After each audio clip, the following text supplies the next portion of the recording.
1-июль Кыргыз Республикасында куткаруучулар күнү. Куткаруу кызматынын жана Кыргыз Республикасынын өзгөчө кырдаалдар министрлигинин түзүлгөнүнө 26 жыл толуп турат. Бул мааракенин алкагында 1 жыл мурун курулушу башталган 162 батирлүү турак жайдын ачкыч тапшыруу аземи болуп, ага өлкө башчысы катышты.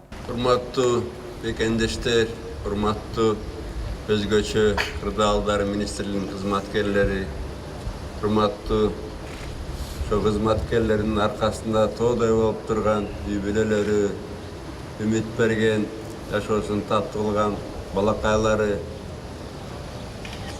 Мен үчүн да бүгүнкү күн өзгөчө бир жакшы күн, майрам күн силерге окшоп.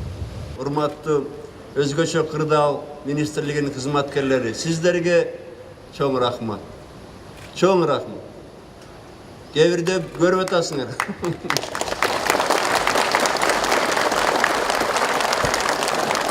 Акыркы жолу көчкө жүрөбү, сел жүрөбү керек болсо биринчи силерди сөгүп баштайт кээ бири акылы жоктор. Силерге рахмат. Силер бар үчүн, башка ушу таза иштеген мамлекеттик кызматкерлер бар үчүн мамлекетибиз барган сайын күчтөнүп баратат. Албетте мына жаныңарда жүргөн жакындарыңарды унутпагыла.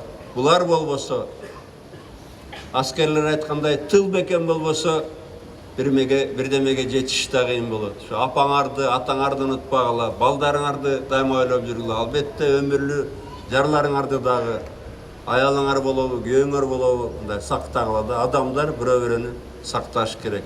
Ошондуктан эмне дерлем, коңушуңар жайлуу болсун, бактылуу болгула, үйүңөрдө чыр-чатак болбосун телегеним. Жамандык болбосун, жакшылык болуп турсун. Мындан ары да көп жакшылыктар болсун. Аман-эсен болгула. Аман-эсен болула. Сиздердин баарыңыздарга, үй-бүлөңөргө чың ден соолук, узун өмүр, бакыт каалайм. Жаратканыбыз жерибизге берекет, элибизге биримдик берсин. Аман-эсен болуңуздар, куттуктайм. Андан кийин министрликтин мыкты кызматкерлери өлкө башчынын кол сааттары менен сыйланышты.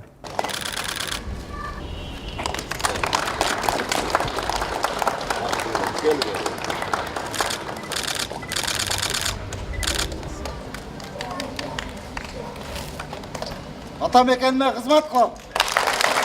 Авиров Алтынбек Тилекович.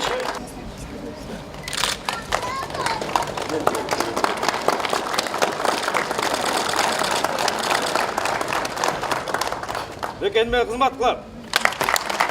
Жумабаев Нурбек Орозалиевич, өзгөчө кырдаалдар министрлигинин прапорщиги. Президент Жумабаев сыйлауга келди.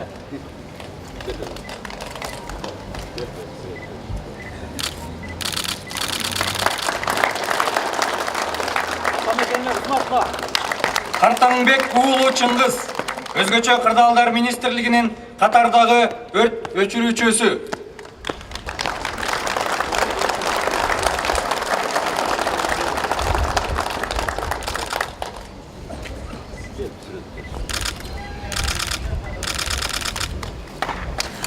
Атамекенге кызмат кылам. Сыдыков Акбарали Эралиевич, өзгөчө кырдаалдар министрлигинин жетектөөчү адиси.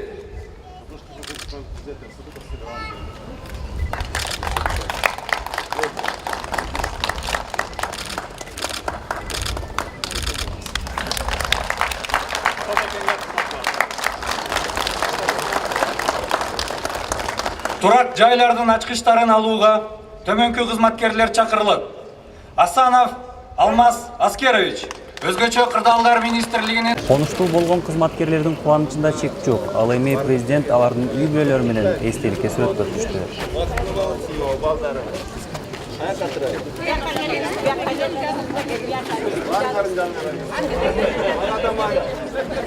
Konuş jайлуу болсун, балдар бактылуу болсун. Так, жакшы караңыздар. Дагы бир жолу. Бер.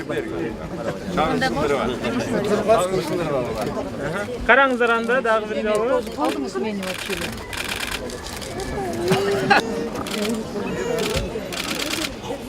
Урумкан эже уулунун батирлүү болушуна абдан ыраазы болуп отурат. Анткени көп жылдардан бери министрликте кызмат өтөп келе жаткан уулу эми минтип турак жайлуу болду.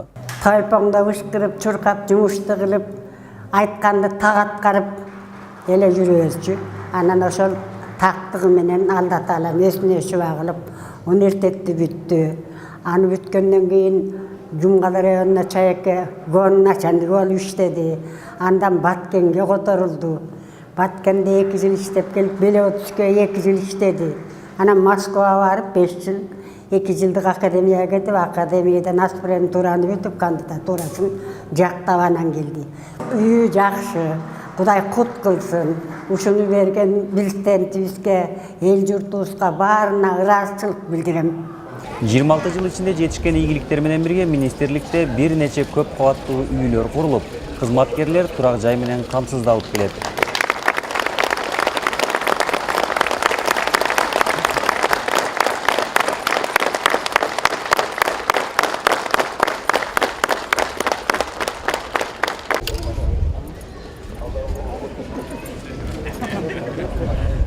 Бүгүнкү эмоция, орусча айткандай, неописуемо дейт, кандайдыр бир башка бир сөздөр менен айтып түгөнгүз. Биринчиден бу жерде үй алып аткан болгон офицерлик курам, ошо өзгөчө кылдалар министрлигинин жалпы курамы баары тең сүйүнүп атат. Ошо үй бүлөлөрү ак өргөлүү болгондугуна байланыштуу ошолордун катарында дагы менин дагы үй бүлөм бүгүнкү күндө кубанычтардын койнуна батпай сүйүнүп турган кези. Анан ошонун негизинен баягы өзгөчө кылдалар министрлигине, бул Кыргыз Республикасынын президентине өзүмдүн үй бүлөмөн жана өзүмдүн атыман ыраазычылык билдирип кетмекмин. Бул жөрөлгө ушу 3 жылдан бери келип атат. Эми мындан ары дагы азыркы кезде пландар дагы айтылып атат. Ушу жылдын аягына чейин дагы 100 батир курулат деген. Бүгүнкү күндө ошо Бишкек шаарында жайгашкан, Ош шаарында жайгашкан биздин адистер ошолорду алганга мүмкүнчүлүк бар. Андан сырткары дагы республиканын аймактарына, Жалал Абадта, Нарын шаарларында дагы аскер кызматкерлерине үйлөр курулуп атат. Ошол иштер иш жүзүнө ашканга биз тилектешпиз. Бүгүн мен да толкунданып атам, өтө кубанычтуу болуп атам. Ушу менин кызматкерлерим, ушу өзгөчө кырлар кызматкерлери баардыгы ушундай батирлерди алып туруп, бүгүн ушундай жакшы маанайда болуп атабыз да. Эми үй жөнүндө айтып кете турган болсом, бул үйдүн башталышы 2016-жылы июль айында башталган. Июль айында. Мына бүгүн июль айынын астында туруп, ошондо 1 жыл убакыттын ичинде бул үйдү бүтүрдүк. Үйдүн курулушу 162 батир. Бүгүнкү күнү эң салтанаттуу күндөрдүн бири.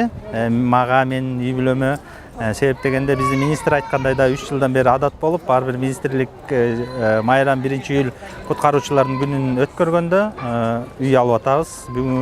Быйылкы жылдагы 162 батирлүү үй алып, ошонун ичинде мен да үй бүлөм сыймыктанып турабыз. Үй алганыбызга биздин жетекчиликке, биздин президентке ыраазычылык билдиребиз.